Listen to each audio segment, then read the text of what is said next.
Buenas noches. Vamos a dar inicio a la lección número 2 del curso de interpretación bíblica. La lección número 2, como lo anunciamos el martes pasado, es la Biblia y su trasfondo. Todavía nos quedan, además de 10 martes más. Bien. Creo que para todo intérprete bíblico es sumamente importante tener una idea general de la Biblia y ciertos aspectos generales que son de tremenda importancia para que cuando uno está en un estudio bíblico o si está uno en una predicación o en una exposición o en una charla, siempre tiene uno de estos datos, llamémosles sabrosos, sobre la escritura que uno puede compartir. En la parte inferior derecha de la pantalla, ahí hay un estudio bíblico que dice el fundamento y la Biblia. En el PowerPoint, que está ya en Unánime Source, presentaciones, si ustedes la presentan y le hacen clic, eso los va a llevar a un estudio que está en nuestro website que se llama La Biblia. Y ese estudio está lleno de referencias picantes de la Biblia, referencias interesantes, que parte de ellas la estamos incluyendo en el estudio de hoy, en la lección de hoy. Bueno, empecemos por los datos generales de las Escrituras. Perdón, parece ser que tenemos a alguien sin audio. No me escucha. Hable. Y ahora sí ya escucho. Lo estoy escuchando. Si quieren lo ponen en mute, por favor. Ok. Bien. La Biblia, como sabemos, es un libro que fue escrito aproximadamente en un periodo de 1500 años. A lo largo de 60 generaciones. El Antiguo Testamento, que es el testamento que más tiempo tomó completarse, se completó en un periodo de aproximadamente 1000 años. Entre el Antiguo Testamento y el Nuevo Testamento pasaron 400 años donde no se reveló escritura. A esos 400 años se le llama el silencio intertestamentario. Posteriormente, el Nuevo Testamento se escribió durante el primer siglo. Se dice que son 100 años aproximadamente, pero la verdad de las cosas es que el primer libro del Nuevo Testamento parece ser que se escribió por ahí por los años 50. Lo vamos a ver posteriormente en los estudios de evidencias. Y el último se escribió en el año 95, así que más o menos el Nuevo Testamento se escribió en un periodo de 45 años. Pero decimos 100 años porque fue durante el primer siglo. La Biblia fue escrita por más de 40 autores y se dice por más de 40 porque no tenemos precisión. Particularmente las dudas más grandes son de dos libros, uno del Antiguo Testamento, que es el libro de Job, que no sabemos quién lo escribió a ciencia cierta, y otro es el libro de Hebreos en el Nuevo Testamento, que tampoco sabemos a ciencia cierta quién lo escribió. Entonces, se pone que son más de 40 autores, entre los cuales había reyes, había campesinos, había filósofos, había pescadores, poetas, estadistas, pastores, médicos, rabinos, imagínense usted, cobradores de impuestos, Mateo, todos ellos llamados, como vimos en la lección anterior, agiógrafos, que en teología son los escritores sagrados. Esta variedad de autores nos habla ya de algo muy particular de las Escrituras. Porque uno podría pensar que la Biblia, que es básicamente un tratado teológico, es escrita por teólogos y por lo tanto la teología se supone que es como una derivación de la filosofía. Entonces ahí están los filósofos. pero de repente aparecen pescadores como Pedro, que uno dice, ¿de dónde Pedro tiene la habilidad para escribir libros revelados? O reyes como David, ¿verdad? O cobradores de impuestos como Mateo, o médicos como Lucas. Entonces hay una variedad tremenda dentro de los autores de las escrituras. Además, a lo largo del tiempo, la Biblia fue escrita en 3 idiomas diferentes.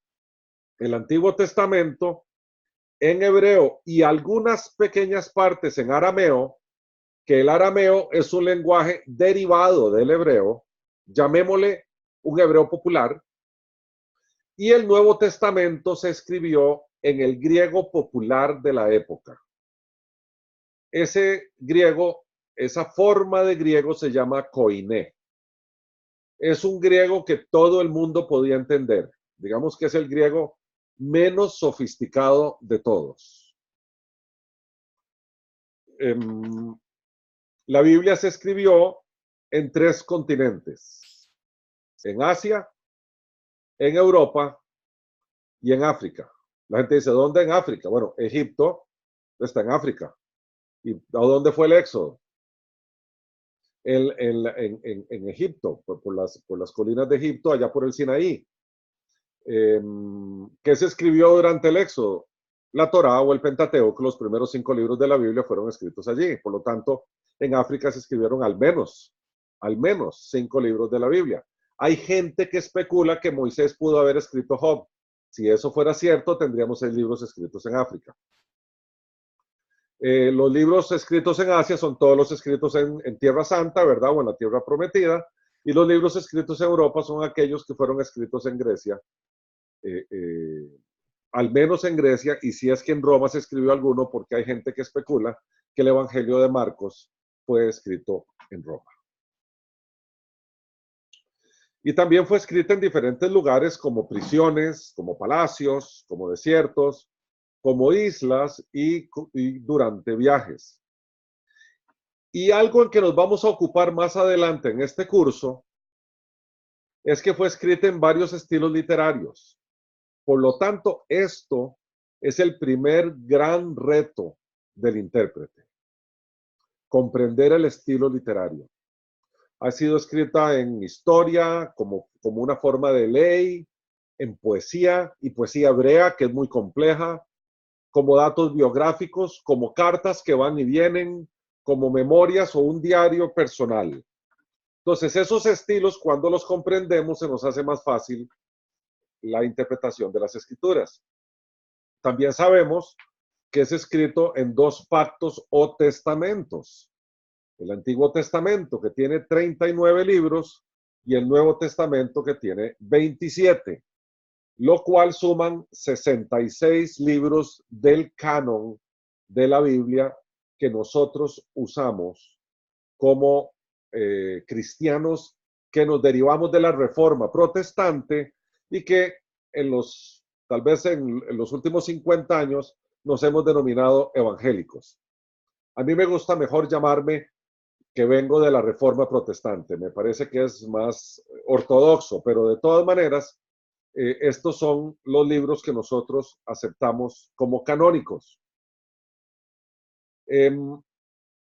La religión católica agrega otros libros que están en el Antiguo Testamento que nosotros no los damos por canónicos. A estos libros tienen 2 nombres diferentes. Hay gente que de forma política les llama deuterocanónicos, y hay otros que de forma un poquito menos política les llama apócrifos. Los deuterocanónicos vienen de la palabra deuteros, que es segundo, de ahí el 5.º libro de la Biblia, que se llama Deuteronomio. Deuteros quiere decir segundo y nomios quiere decir ley. O sea, el Deuteronomio es la segunda ley, en la misma ley escrita antes, solo que recordándosela al pueblo de Israel antes de entrar a la tierra prometida. Y el nombre de apócrifos, que quiere decir que no es auténtico o que no es obra de la persona a la que se atribuye. En este caso, lo que se quiere decir por apócrifo es que no se le puede atribuir la inspiración a Dios, lo cual no quiere decir que sea un libro falso. Puede ser histórico, mas no inspirado. Por ejemplo, el libro 1 y 2 de Macabeos nos narran la historia de los macabeos durante la invasión de los griegos a Tierra Santa. Los macabeos eran los, llamémosle, los guerrilleros, por así decirlo, del pueblo de Israel que intentaron recuperar a través de una guerra de guerrillas Tierra Santa. Entonces, cuando leemos primera y segunda de Macabeos, podríamos estar leyendo historia, pero el hecho de que sean genuinos en lo que quiere decir que sí fueron escritos en aquella época y que los hechos que narran son históricos, no quiere decir que sean inspirados. Hay toda una normativa que se llama canon, que son reglas concretas a través de las cuales son como una zaranda o un filtro, a través de los cuales uno tiene que pasar todos los escritos. Y todos estos libros que están aquí, Tobías o Tobit, Judith, el libro de sabiduría que fue escrito en Alejandría, Eclesiástico, Baruch, los de Macabeos, y esos agregados a Esther y a Daniel no pasan por ese filtro. Normalmente el filtro, y ahí en ese estudio que les puse al principio, que es el estudio de la Biblia, hay un anexo completo relacionado con los libros apócrifos o deuterocanónicos. Y se dice por qué no son aceptados por la ortodoxia protestante. Pero hay cosas interesantes. Los libros no pueden describir un Dios diferente que el Dios que el resto de la Biblia revela. Los libros no pueden tener errores. Hay un montón de cosas que están ahí abajo. Yo les invito a que ya sea hoy o ya sea antes de la tercera lección, perdón, entren a ese link y vayan al estudio bíblico, la Biblia.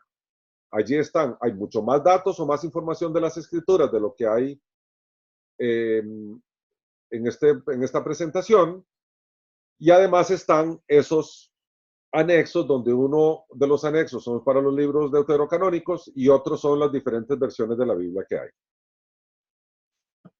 Bien, el canon judío o los libros que los judíos aceptan como canónicos, ellos le llaman la ley, los profetas y los salmos. La Biblia, como característica principal, es que es inerrante, o sea, está libre de error, es infalible, lo cual quiere decir que no se equivoca, y es inmutable, lo cual quiere decir que no cambia. Y el contexto cultural en que la Biblia se escribió es el Oriente. El Oriente tenía como característica ser más contemplativo, en otras palabras, ver y obedecer, y menos reflexivo como somos nosotros los habitantes del siglo XXI, que más bien intentamos meternos en las escrituras o en lo que fuera que estemos leyendo e inclusive lo cuestionamos. La actitud contemplativa es más de observación y cumplimiento, y la reflexiva es mucho más de análisis, llamémosle de esa manera. Y claramente, el autor de las escrituras es el autor de cada libro y la inspiración o el soplo del Espíritu Santo. No podemos decir, y esto es un error que usualmente cometemos, que la Biblia es únicamente la palabra de Dios. Porque recordemos que hay seres humanos detrás que no fueron robots, que no fueron el lápiz que Dios usó, como he escuchado yo algunas prédicas, el lápiz que Dios usó para escribir un libro. No, los autores humanos le introdujeron o le agregaron estilo, le agregaron parte de su conocimiento o de su falta de conocimiento a las escrituras. Entonces, vemos, por ejemplo, la primera carta de Pedro está escrita en un griego muy elemental, con una gramática y una forma de composición muy sencilla, propia de un pescador. Mientras que la carta a Romanos de Pablo es todo un tratado teológico que la gente le llama la obra, la suma o el magnus opius, que es la obra magna de Pablo, que es todo un tratado teológico y filosófico del cristianismo. Entonces, además de la inspiración divina y el mensaje que hay allí, también hay un componente de los autores humanos. Bien, esta definición de qué es la Biblia, lo habíamos visto en el estudio anterior, la había dado el teólogo que yo les recomendé, John Eldon Ladd, y dice que es la palabra de Dios dada en lenguaje de los hombres y dentro de la historia. Si ustedes tienen la oportunidad de poner sus manos sobre un libro que se llama El Reino de Dios, de John Eldon Ladd, háganlo y léanlo. Ese libro no se consigue. Está en las iglesias, en las bibliotecas de las iglesias donde están guardados los libros viejos. Es un librito muy pequeño y muy breve, pero es probablemente el libro que mejor analiza el concepto del reino de Dios. Se lo doy como un comentario al margen, de John Eldon Ladd. Bien, ¿qué quiere decir esto? Es la palabra de Dios, quiere decir que la palabra de Dios no solo contiene la palabra literal de Dios, sino que es de inspiración divina, inspiración o soplo divino. Por eso es autoritativa, o sea, tiene autoridad, y es normativa, o sea, produce norma para todos los hombres y todos los tiempos. Además, como sigue diciendo la definición, es dada en lenguaje humano. La Biblia no tiene lenguaje angelical, fue escrita en idiomas conocidos y dialectos comunes y populares. Por eso la Biblia usa lenguaje humano, antropomórfico. Antropos, que es ser humano, y morfos, que quiere decir forma. Es un lenguaje que nosotros entendemos porque está en nuestra forma o en nuestra manera de entendimiento. Puse ahí que no tiene lenguaje angelical porque hay mucha gente que donde ve una palabra enredada dice que es un lenguaje angelical. Yo prefiero decir no sé. Hay mucha gente que dice aleluya es una palabra de lenguaje angelical. En realidad viene del hebreo que quiere decir alabanza a Jehová. Hay otra palabrita que sale mucho en los salmos que se mete entre versículos de los salmos que dice Selah, S-E-L-A-H, y la gente no sabe qué quiere decir eso. Bueno, eso era una pausa musical, o sea, era un indicador para un músico que cuando iba a tocar el salmo y a cantarlo, que ahí había una pausa. Entonces la gente se inventa cosas, por eso puse ahí, no hay nada de lenguaje angelical en la escritura. La escritura está hecha en lenguaje humano. Y por otra parte, es histórica. Es una revelación dentro de la historia, por eso se dice intrahistórica. Cristo se encarnó no solamente en un cuerpo humano, sino además en una cultura. Por lo tanto, en la historia. Y cuando hablamos de la historia, y esto va a ser muy importante para el estudio que sigue, estamos hablando de que la historia nos requiere a nosotros usar o encontrar o descubrir evidencias, porque la historia se basa en evidencias. Cuando nosotros decimos que la Biblia es la palabra de Dios dada en lenguaje de los hombres y dentro de la historia, lo que estamos afirmando es que tenemos evidencias suficientes de que los escritos bíblicos obedecen a una historia que ocurrió. No es una historia inventada, sino que es una historia real. En la siguiente lección de hoy en 8, si Dios así lo permite, vamos a ver esas evidencias. Bien.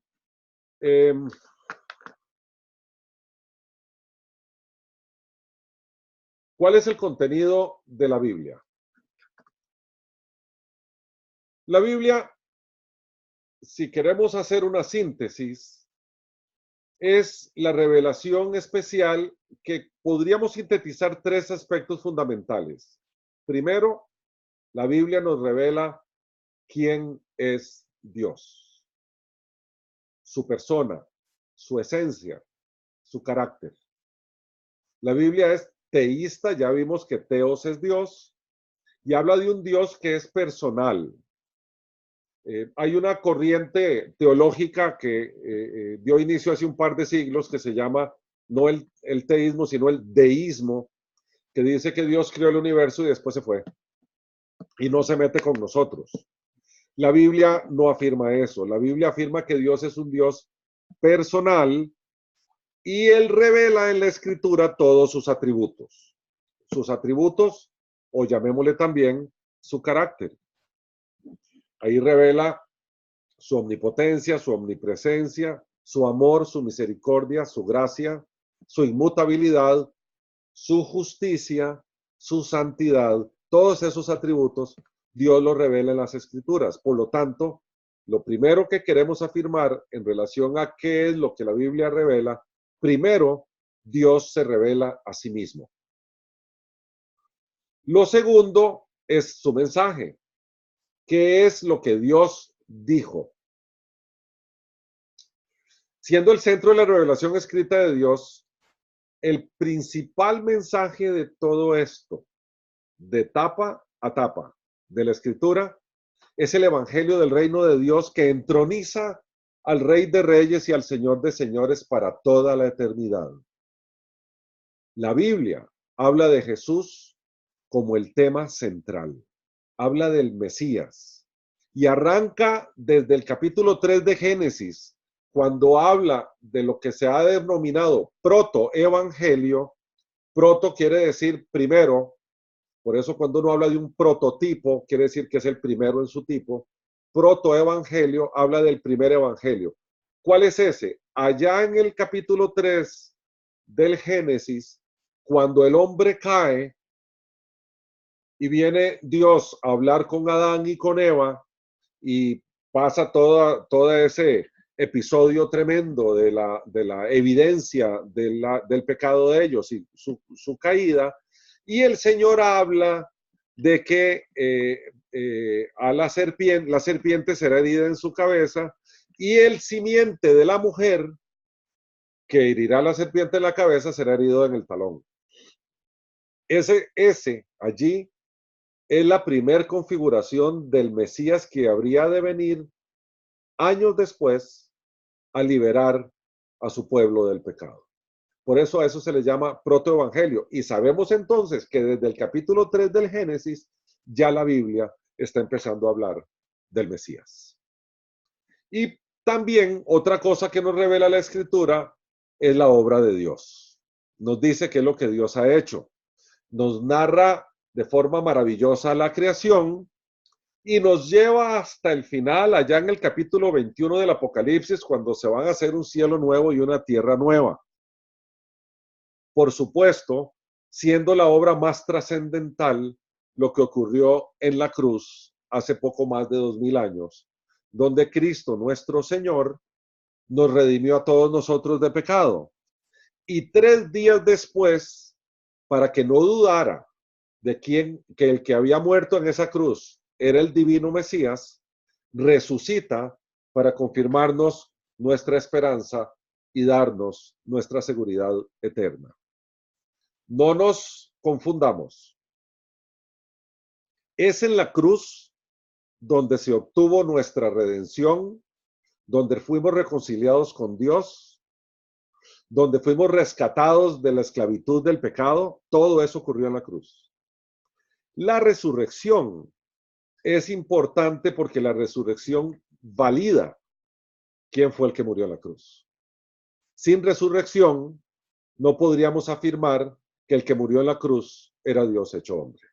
De ahí la importancia de la resurrección. Recuerden que cuando a Cristo le dijeron, ¿cuáles señales haces? Porque todos los profetas tenían que hacer señales y él dijo, ninguna señal voy a hacer salvo la de Jonás, que estuvo 3 días en la boca del pez, que no era una ballena, era un pez grande, y así como él estuvo allí, él iba a estar 3 días sepultado.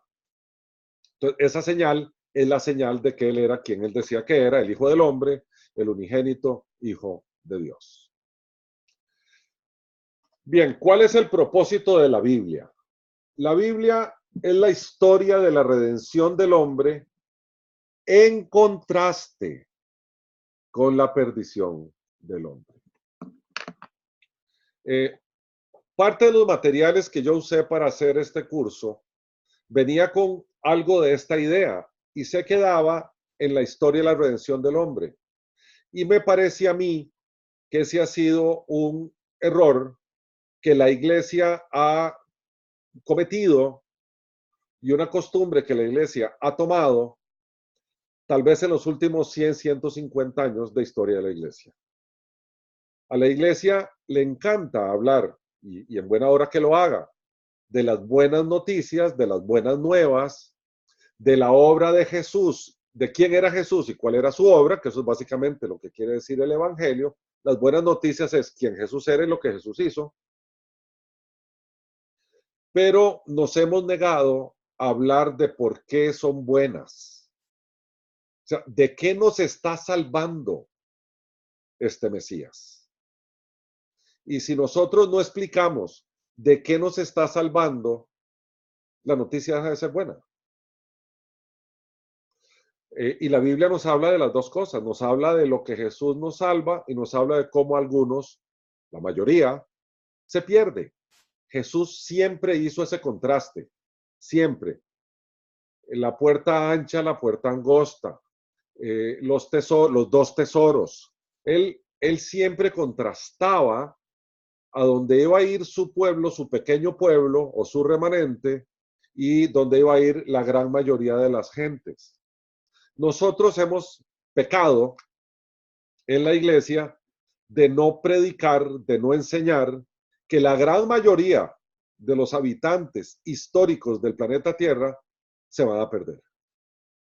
Pero eso es básicamente lo que Jesús predicó. Bien, el propósito de la Biblia es dar testimonio suficiente acerca de lo que Dios ha hecho en función de la redención que hablamos, pero también de la condenación. Porque si Dios no fuera juez, sino que fuera solo un benefactor, todo el mundo se salvaría. Pero Dios es juez. Eso quiere decir que a unos los juzga por sus obras y por lo tanto, como ya nos enseña la Biblia, por sus obras nadie se salva y por lo tanto los que son juzgados por sus obras van a ser condenados, y eso está en la Escritura, y a otros no los juzga porque ya fueron juzgados en la cruz a través de su Hijo precioso que dio su vida en sustitución y en pago por los pecados de esos que iban a ser perdonados. Pero la Biblia habla de salvación y habla de condenación. Por eso podríamos resumir en que la Biblia es el registro escrito de los actos justicieros de Dios, o sea, los actos de justicia.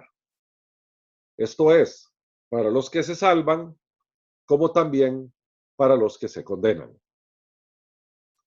La Biblia también nos narra de cómo Dios ha hecho un pueblo para sí mismo y cómo ese pueblo debe relacionarse con él.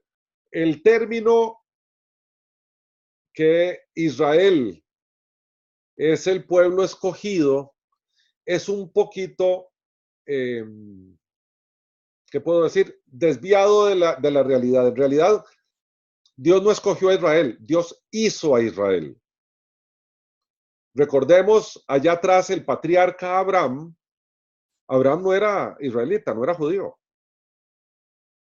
Abraham era caldeo, de un pequeño pueblo que se llamaba Ur. Y de Abraham, el Señor hizo dos pueblos. El que sale de Isaac, ¿verdad? Que de ahí sale toda la redención, Isaac, Jacob y todos los demás y los patriarcas. Y el hijo de Agar, Ismael, que de ahí se derivan todos los demás pobladores de lo que hoy es la parte de Arabia y del Medio Oeste. Por lo tanto, Dios hizo esos pueblos. No es que ya existían y Dios los eligió de entre muchos. Él los hizo. así como Él es el responsable de hacer su iglesia.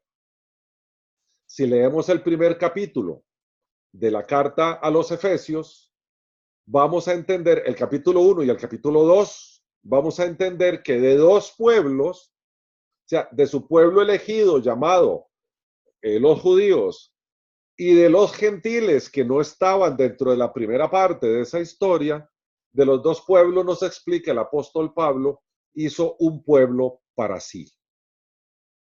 Entonces Dios ha hecho, podríamos resumir, Dios ha hecho un pueblo para sí mismo y entonces a ese pueblo que hizo le dijo cómo debe relacionarse con él.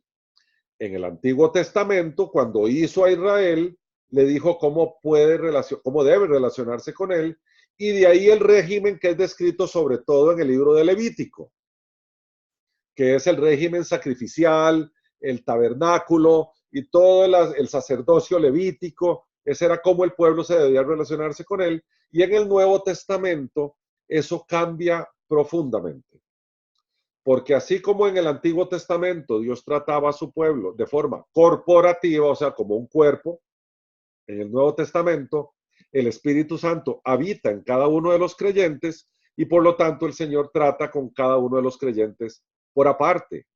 Y cuando nosotros preguntamos, Señor, ¿cómo es que debo hacer? ¿Cómo debo vivir y cómo me debo relacionar con vos? Jesús le dedicó a eso 3 capítulos del Evangelio de Mateo, que ustedes les recomiendo que lean, que se le llama el Sermón del Monte, capítulos 5, 6 y 7 del Evangelio de Mateo. Ahí está claramente descrito cómo el Señor quiere que nosotros nos relacionemos con Él y cómo quiere el Señor que nos comportemos con el resto de la gente alrededor nuestro. Bien, y es más importante, esto es, hay que tener mucho cuidado, es más importante el Dios de la palabra que la palabra misma. Porque el fin de todo esto es propiciar el encuentro salvífico entre el hombre pecador, razón por la cual Cristo muere en la cruz, y el Dios santo que no acepta que delante de él haya una micra de mal, ni de mancha, ni de oscuridad.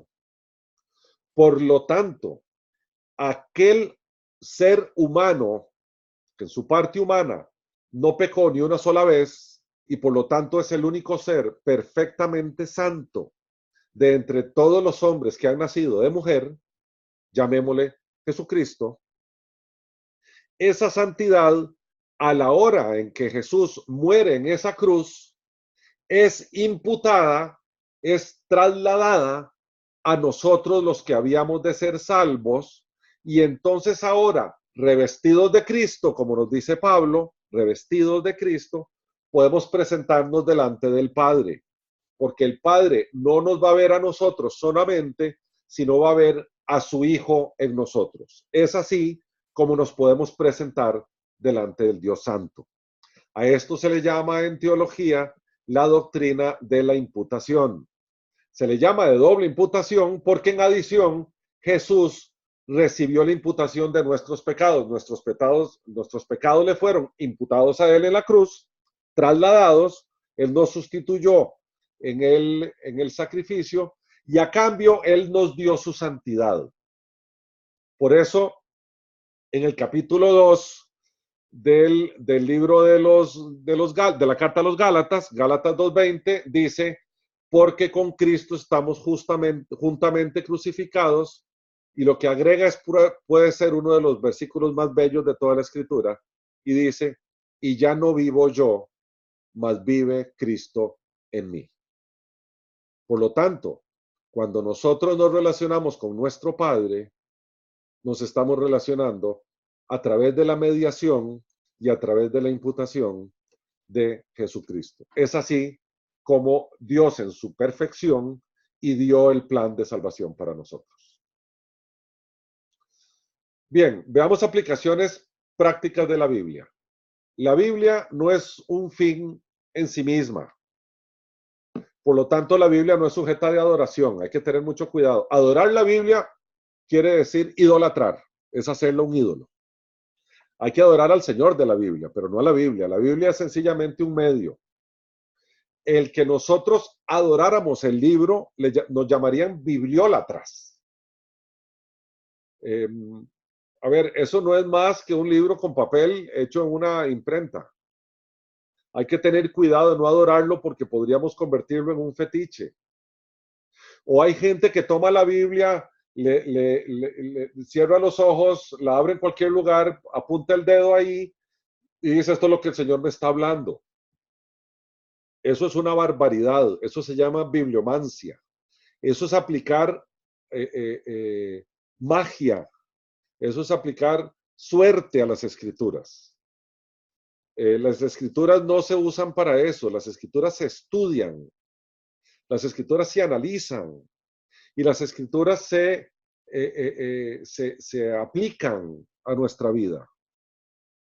Es muy importante comprender que tenemos que estudiar las escrituras porque Dios nos habla a través de ellas, aun cuando ya no la estamos estudiando. Vamos caminando por la calle, nos está pasando algo y empiezan a venir versículos a nuestro entendimiento. Eso es Dios hablándonos. Es Dios iluminándonos. Pero no podemos hacer bibliomancia.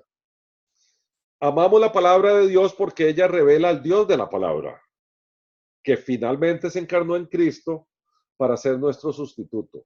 La Biblia da testimonio de él. Cristo lo dijo, escudriñad las escrituras, porque ellas dan testimonio de mí.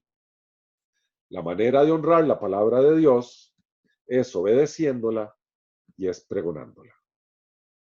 Aquí nosotros, los que estamos en este curso, tenemos la tremenda obligación de sacar de las escrituras, eso se llama exégesis, sacar, traer de ella lo que Dios dijo y pregonarlo, obedecerlo en nuestras vidas y pregonarlo o anunciarlo.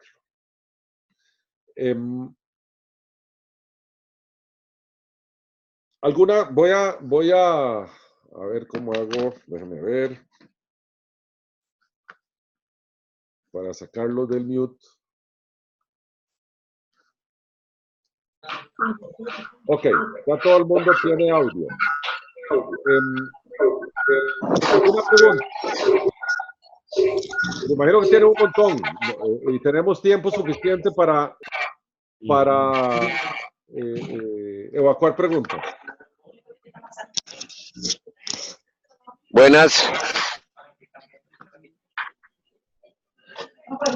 Adelante, adelante. Don Rolando, el librito que usted dice que es un libro viejo que se encuentra en las iglesias, bueno, que tenga una biblioteca, ¿cómo era el nombre, por favor? El reino de Dios. El autor se llama John Eldon Ladd. Aquí lo voy a escribir. Pueden ver, ¿verdad? Ahí. Sí, sí.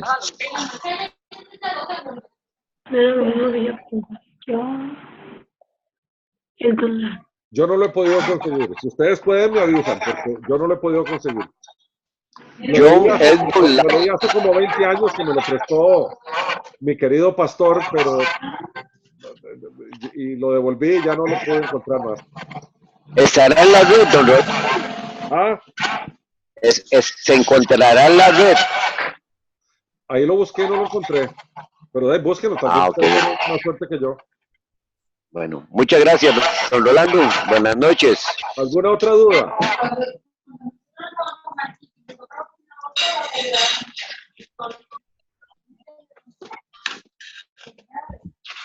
¿Alguien más?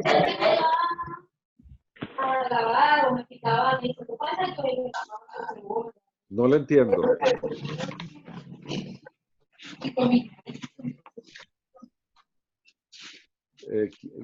¿Quién está hablando? Porque no lo entiendo.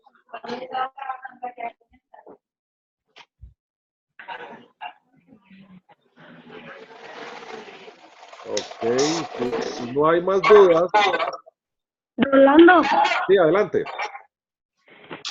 Cuando hablábamos de los textos de la Biblia, que hablábamos de que Dios decía que hay que para él como relacionarse a él, con él no hablaba solo de Israel, sino también Perdón, de nosotros perdón, como su pueblo. perdón, es que alguien está moviendo el teléfono o algo y entonces entra un ruido y no lo escucho bien. ¿Podría preguntarme de nuevo, por favor?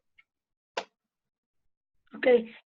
Cuando hablábamos del propósito de la Biblia, donde el punto de que Dios ha hecho un pueblo y cómo relacionarse ese pueblo con él, que usted mencionaba que Israel, no solamente Israel, sino nosotros como pueblo, o estoy ¿Correcto? equivocada. Perfecto, así es.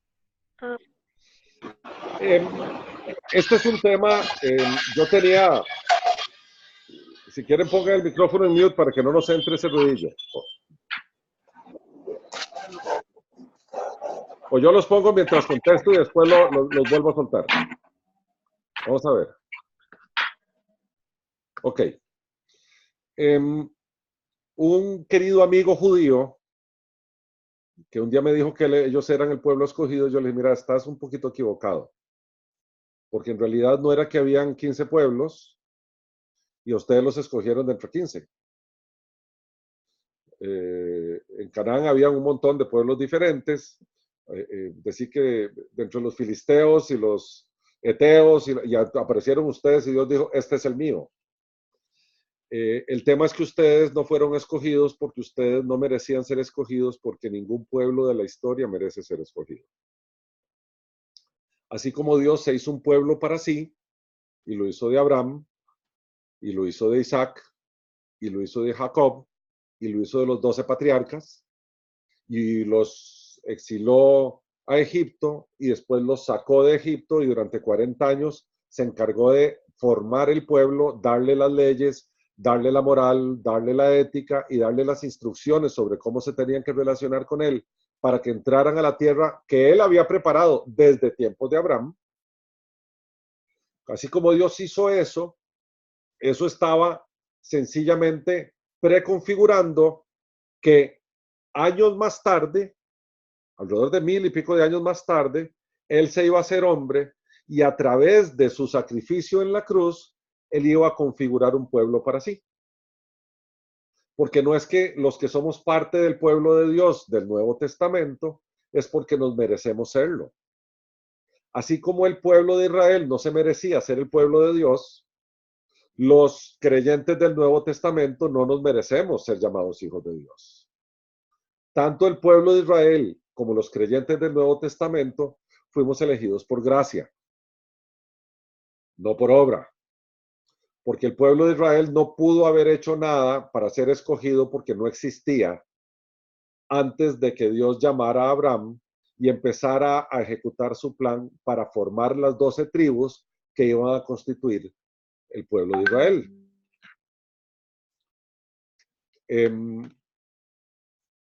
Por otra parte, nosotros los creyentes del Nuevo Testamento no hemos hecho nada para que merezcamos el favor de Dios y que entonces Dios haga un pueblo para sí, tomándonos a nosotros en cuenta.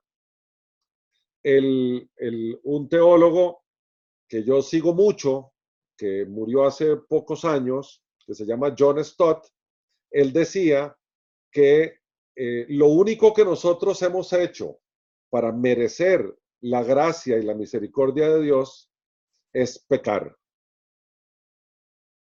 Todo lo demás lo hizo Dios. La tristeza que produce arrepentimiento, dice Pablo, la tristeza que es de Dios produce arrepentimiento. La fe con la cual creemos es un don de Dios. Sin ese don no podríamos creer en él. Cristo murió en la cruz, no nosotros, en sustitución de nosotros mismos. Y su espíritu, una vez que él murió, fue enviado a nosotros para convencernos de pecado y por lo tanto entender que íbamos a condenarnos y por lo tanto entender que necesitábamos un Salvador.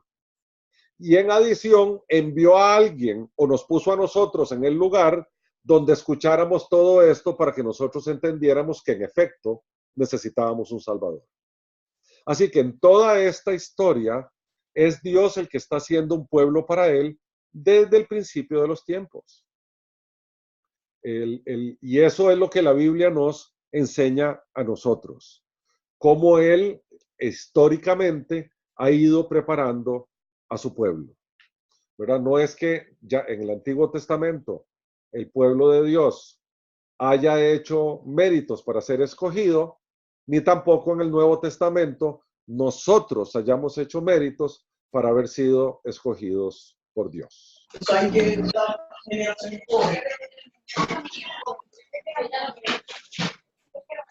¿Te quedó claro? Sí, claro, muchísimas gracias. Con mucho gusto. Rolando, yo tengo otra pregunta. Adelante. ¿Cómo sé yo que no estamos cayendo en idolatría con la Biblia? No me quedó muy claro esa parte.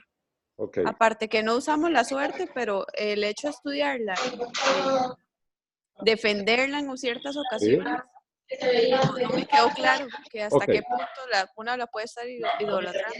Ok.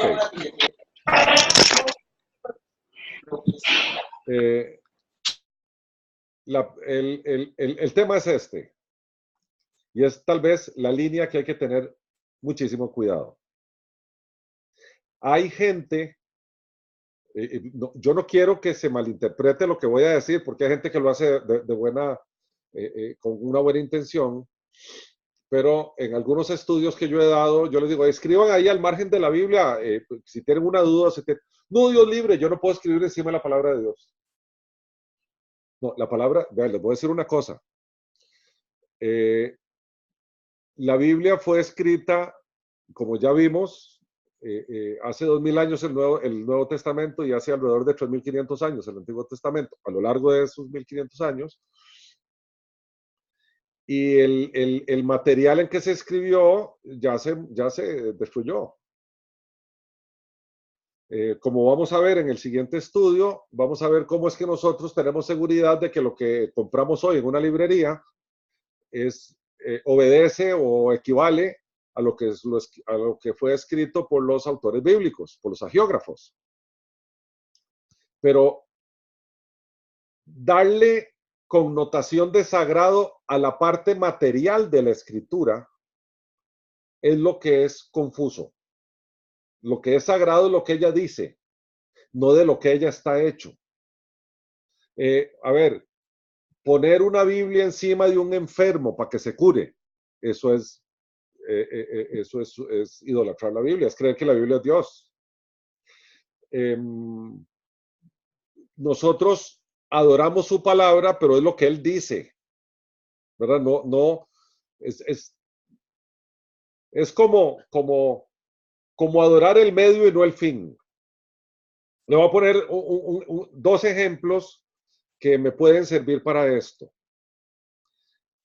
La gente dice, y ahorita yo sé que me van a hablar de un versículo que está en la carta de Judas, la gente dice que la oración es poderosa, o la gente dice que la fe es poderosa.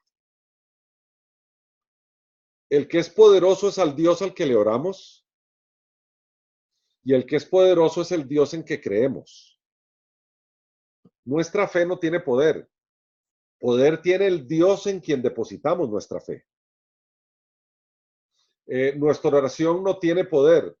Poder tiene el Dios a quien oramos. Entonces, cuando equivocadamente la gente se arroja de que mi oración tiene poder, está tomando una posición antropocéntrica, o sea, se está poniendo el ser humano en el centro y está desplazando a Dios, o sea, está quitando la posición teocéntrica. Tenemos siempre que tener presentes que lo que es importante es el Dios que está detrás de todo esto, detrás de nuestra oración, detrás de nuestra fe o detrás de la Biblia. Lo que es divino es el Dios de la Biblia, no la Biblia misma. Pero nosotros enseñamos, protegemos, defendemos las escrituras porque ellas revelan al Dios de la Biblia. Pero la materia, ¿ustedes se acuerdan en el colegio que nos enseñaron que cuando vinieron los españoles al Perú, creo que fue a Perú o a México, creo que fue a Perú. Bueno, no estoy tan seguro si fue a Perú o México. Que trajeron una Biblia y los inditos no sabían qué era y botaron la Biblia al piso y eso fue suficiente para que aniquilaran a los indios que hicieron eso, a los indígenas. A ver, uno puede escribir en la Biblia, uno puede hacer anotaciones allí. Lo que es más, es muy valioso. Hay un teólogo muy famoso que se llama R.C. Sproul, que dice que cuando uno está leyendo la Biblia y hay cosas que uno lee ahí en las cuales uno no está de acuerdo, que las subraye o las circule y la vuelva a leer 20 veces, porque el problema no es de Dios, el problema es suyo. Y hasta tanto usted no se reconcilie con ese texto, el cual no está de acuerdo, usted no va a tener paz. Entonces, esa línea es muy tenue entre creer que la Biblia es divina en su material o adorar al Dios que está dentro de la Biblia. La palabra de Dios nosotros la defendemos, es inerrante, o sea, no tiene errores, no se le puede agregar ni quitar, no podemos ser editores de ella, solo la podemos interpretar. Pero de allí a ponerla en un estante y orarle a la Biblia, hay una diferencia. ¿Verdad? Le oramos al Dios de la Biblia, pero la gente, inclusive, hay gente que abre la Biblia en el Salmo 91 y la pone en la sala de la casa para que lo proteja. Eso está mal. Quien nos protege es el Dios de la Biblia, no la Biblia. Y el hecho de que la tengamos abierta en un texto particular no va a emanar de ese texto una magia o un poder mágico que proteja o haga cosas. El que protege y hace cosas es el Dios de la Biblia, no la Biblia. Entonces, tenemos que ser muy cuidadosos en asignarle la divinidad y la adoración al Dios que es divino y es sujeto de adoración, y entender que la Biblia es un medio a través del cual Él nos habla. Pero la Biblia no es divina. El que es divino es el Dios de la Biblia. ¿Me expliqué bien? Súper claro. Okay. Excelente. Ok. ¿Algo más? Rolando, Sí. ¿se puede referir a la teoría de la imputación? Doctrina. Con mucho gusto. Eso se nos escapa un poquito del término porque eso son doctrinas que no vamos a tocar aquí, pero me encanta que me pregunte porque es uno de mis temas predilectos. La doble imputación es una doctrina, ¿se acuerda lo que quería decir doctrina, verdad? Es una enseñanza, ¿verdad? Como ya estamos manejando bien los términos. Es una enseñanza que nos dice, derivada de la Escritura, que en la cruz nuestros pecados le fueron imputados a Cristo. En el Antiguo Testamento, cuando la gente llevaba los animalitos, las cabritas, los corderitos, las palomitas o lo que fuera que iban a sacrificar en el templo, lo que estaba detrás que revela la Torá o el Pentateuco es que los pecados de ese pecador le eran imputados al animalito y por lo tanto el animalito tenía que morir porque había un mandato que decía que la paga del pecado es la muerte. Y había otro mandato en Levítico que decía que el pecado con la sangre se limpia. ¿Ok? Porque la vida de la carne en la sangre está. Entonces, no hay perdón de pecado sin derramamiento de sangre. Todo esto es muy importante porque esto preconfigura lo que iba a ser posteriormente el sacrificio perfecto de Cristo, donde era necesario que se derramara su sangre, ¿verdad? Sin derramamiento de sangre no hay perdón de pecados. Por lo tanto, a los animalitos se les imputaba, se les trasladaba el pecado de aquel que los traía y a partir del sacrificio del animalito, el pecador era perdonado. Ese era todo el tema de los sacrificios en el templo. Eso no era otra cosa más que estaba preconfigurando, o como hablamos en el texto, en el lenguaje, perdón, en la lección anterior, estaba formando un tipo o una forma de predecir lo que en el Nuevo Testamento se iba a cumplir. Que el Cordero de Dios que anuncia Juan el Bautista cuando lo ve, he aquí el Cordero de Dios que quita el pecado del mundo, ese Cordero iba a ser sacrificado porque en él se iba a imputar, se iba a trasladar el pecado de su pueblo. El uno murió por muchos, eso está muy documentado en la escritura, lo profundiza Pablo muchísimo en la carta a Romanos. Entonces lo que dice es que a Cristo se le imputan los pecados de aquellos a los que él ha de salvar. Entonces es una imputación simple o de una sola vía, llamémosle así. Cristo recibe los pecados de su pueblo, se le imputan los pecados de su pueblo. Pero ahí no termina la historia, porque nosotros no podemos presentarnos delante del Dios 3 veces santo tal cual somos, porque si nosotros a partir de que Cristo muere y se le imputan nuestros pecados no fuéramos a pecar más, entonces podríamos presentarnos perfectamente delante del Padre limpios, porque los pecados viejos los cargó Cristo, pero ya no cometimos más pecados de ahí en adelante. Y hasta donde yo sé, no hay una sola persona en el mundo que no peque. Ni una sola. Si alguno de ustedes tiene alguna duda, piense si ustedes cumplen el primero de los 2 mandamientos que Cristo dijo que eran los más importantes, incluyendo el primero que dijo que era el más importante de todos.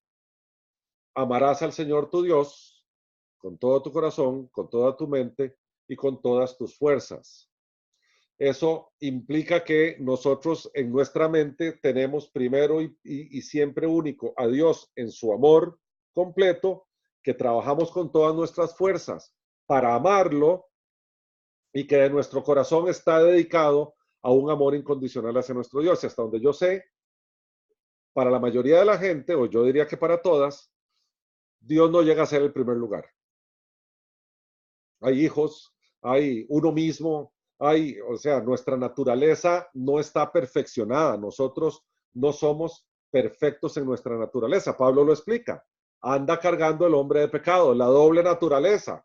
La naturaleza proclive a pecar y el nuevo hombre, las cosas que son hechas nuevas.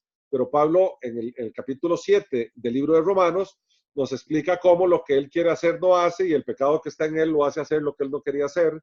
Y por lo tanto lo que Pablo nos hace a nosotros es identificarnos con esa lucha que todos nosotros tenemos por la santidad. Vamos avanzando poquito a poco en una santidad que progresa, pero que no es perfecta desde sus inicios, porque de nuevo, cada uno de nosotros pecamos. Y nosotros no podríamos tener comunión con nuestro Padre estando en condición de pecado. Por lo tanto, Cristo, como dice la Escritura, lo vamos a poner en términos escriturales, de Cristo estamos revestidos. De Cristo, nuestra apariencia delante de nuestro Padre Celestial, a quien revelamos es al Cristo que nos salvó y es el Cristo que el Espíritu de Dios revela ante el Padre. Y como dice Pablo, en forma completa, al creyente que le entregó su vida a Cristo, al creyente genuino que le dijo a Cristo, yo no puedo solo, te necesito poner toda mi carga en vos, sos el ser perfecto, yo me declaro inútil, me declaro incompetente, como decía Pablo, ahora sálvame y además sé mi Señor. Sé todo en mí. Entonces, esa negación de mi propio interés en favor del interés de Cristo es la negación que Cristo hizo patente o evidente cuando dijo: el que quiere venir en pos de mí, niéguese a sí mismo. Después tome su cruz cada día y sígame, pero veamos la primera parte, niéguese a sí mismo. ¿Cómo lo interpreta Pablo en Gálatas? Ya no vivo yo, o sea, mi yo se disminuye, sino que vive Cristo en mí. O sea, lo que se ve es Cristo en mí. Bueno, ese revestimiento de Cristo es Cristo imputándonos su santidad de forma tal que ahora podemos cumplir o aceptar la invitación que nos hace el autor de Hebreos, que nos dice: acercaos pues confiadamente al trono de la gracia. Ahora podemos acercarnos sin el temor de ser fulminados, como era en el Antiguo Testamento, cuando entraba el sumo sacerdote al lugar santísimo, sin temor a ser fulminados por Dios, porque Dios a quien está viendo en nosotros es a su Hijo, porque de su Hijo estamos revestidos. ¿Quedó clara la explicación? Clarísimo, muchas gracias. Con mucho gusto. ¿Alguna otra pregunta? Bueno, si no tienen más preguntas, hasta aquí la lección de hoy. Yo voy a encargarme de procesar el video y ahora lo voy a subir a YouTube. La lección. Así que lo sube a YouTube, ya no hay necesidad de... Dice que lo está subiendo a YouTube. ¿Perdón? Ya mañana, me tomo una foto.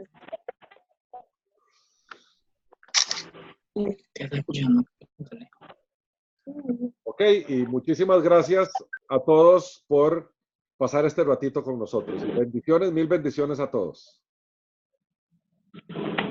Gracias.